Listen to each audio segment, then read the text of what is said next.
అంతర్జాతీయ యోగా దినోత్సవం పురస్కరించుకొని యోగా అనేది ఒకప్పుడు క్రూజ్ అనేవారు.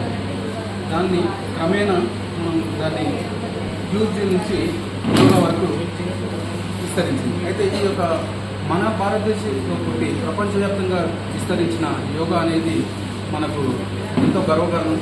ఎందుకంటే మన దేశంలో పుట్టి విదేశాల్లో సుమారు 200 దేశాల్లో కూడా మనకి ఇప్పుడు యోగా అనేది వాళ్ళు నిర్వహించుకుంటూ మన అధికారికంగా కూడా వాళ్ళు నిర్వహిస్తున్నారు. కాబట్టి యోగా ఏదైతే మన ప్రధానమంత్రి గారు చేశారో ఈ యొక్క ప్రపంచవ్యాప్తంగా విస్తరించిన దీన్ని కూడా మనకు ప్రాథమిక పాఠశాల నుంచి కూడా ఒక పాఠ్యాంశంగా తీర్చిదిద్దే కింది స్థాయి నుంచి కూడా వాళ్ళకు యోగా అనేది వస్తుంది. ఎందుకంటే యోగా అనేది ఈ మధ్యన ప్రాచుర్యం వచ్చింది. కాబట్టి యోగా అనేది ఒక ఖర్చు లేని మందు. ఆ ఖర్చు లేని మందు అనే దానికి మనం వివిధ దేశాలు ఎట్లయితే ప్రాచుర్యం ఉందో మన దేశంలో ముఖ్యంగా పాఠశాల స్థాయి నుంచి వస్తే ఇంకా ఆరోగ్యవంతంగా ఉండొచ్చు. ఎందుకంటే బరువులు పోయి లేకుండా లేకపోతే ఏదైతే కాదు కాబట్టి